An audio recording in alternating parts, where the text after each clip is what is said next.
The Assembly will now hear an address by His Excellency Duma Boko, President of the Republic of Botswana.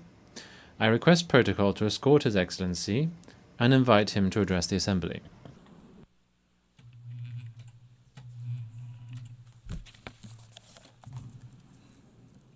Madam President, Secretary General, Excellencies, ladies and gentlemen, we meet here today and this whole week in these hallowed precincts to remember the overwhelming gravity of the circumstances that gave birth to the United Nations, the ruins of war, a world poised to descend into further mayhem if courageous choices were not made. Leaders of great vision and courage stepped up. They realized that the charms and allurements of our unity trumped any tendencies to divide us, and from their conviction that humanity is better together, this institution was born. Their courage and fortitude merit our recurrent admiration. So I stand on this enchanted spot today to express my thanks and the gratitude of the people of Botswana to our forerunners and to all of you. We must recommit ourselves to the vision, peace, development, and human rights for all people in all nations. I stand here today in the composite capacity of citizen of Botswana and as an African. Yes, I am an African, stamp and root. For Botswana, the ideals of the United Nations are not abstractions. They are the foundation of our identity.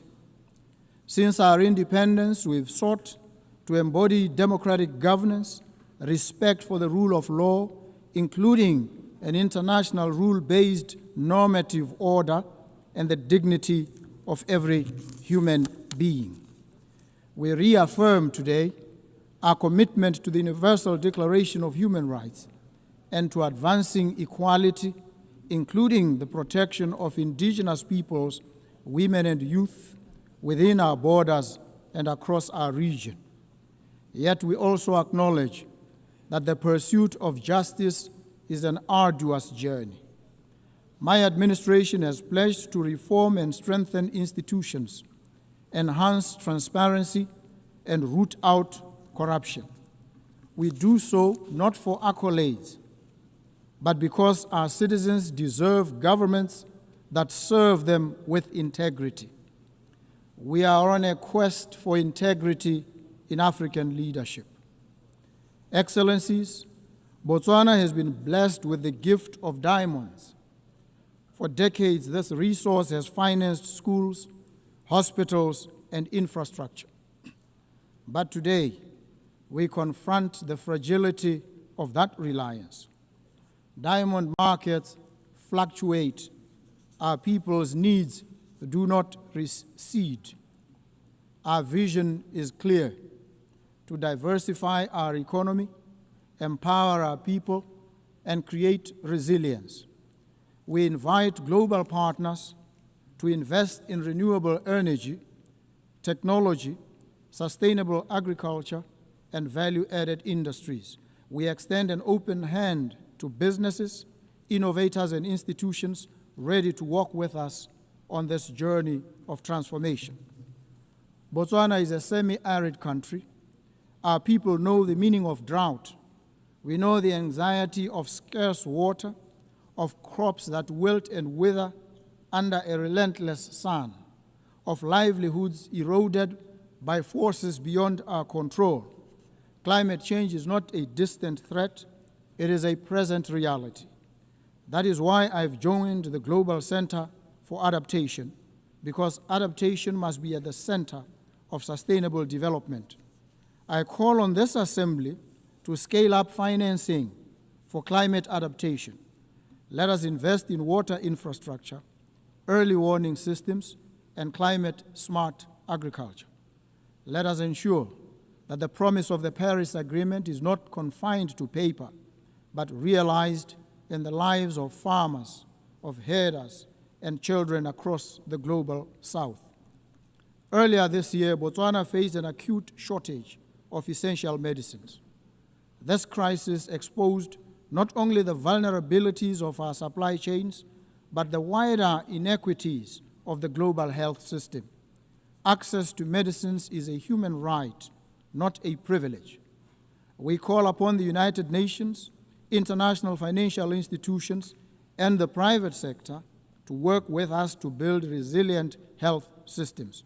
Together, let us explore local production, regional supply hubs, and fairer mechanisms to ensure that no nation is left to face health emergencies alone. As an African, I stand here as one of the trumpet voices of Africa, a continent all too often treated with affable indifference. Africa's voice is not heard. This United Nations cannot be truly international. It cannot be truly together and will not be better until our continent, home to 1/5 of the population of the world, is afforded an equal voice at the highest body of this organization.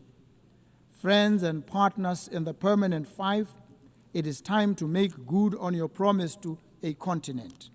Agree a permanent seat on the UN Security Council for Africa for 80 years, the only continent without one. I also appreciate the decision by Britain, Australia, Canada, and France, among others, to give heightened attention and consideration to the Palestinian crisis. The carnage in Gaza, it must prick our collective consciences. We stand in solidarity with the Palestinian people in their pursuit of a home and of dignity. So too, we affirm our support for the sovereignty and territorial integrity of Ukraine. We urge all parties to stop the war and seek a peaceful resolution. Distinguished delegates, the theme of this General Assembly is better together. This is not a slogan, it is a truth.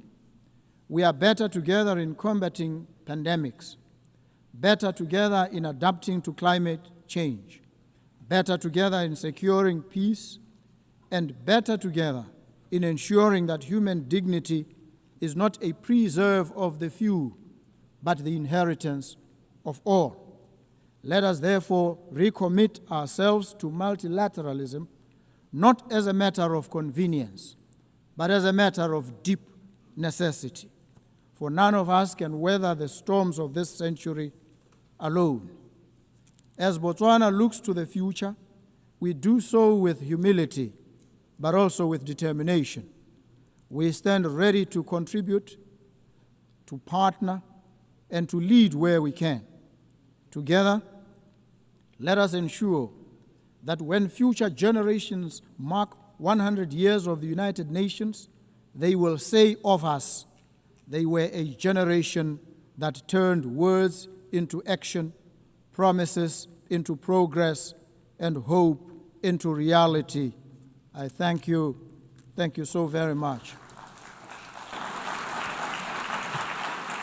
En nombre de la Asamblea, agradezco. On behalf of the Assembly, I wish to thank the President of the Republic of Botswana,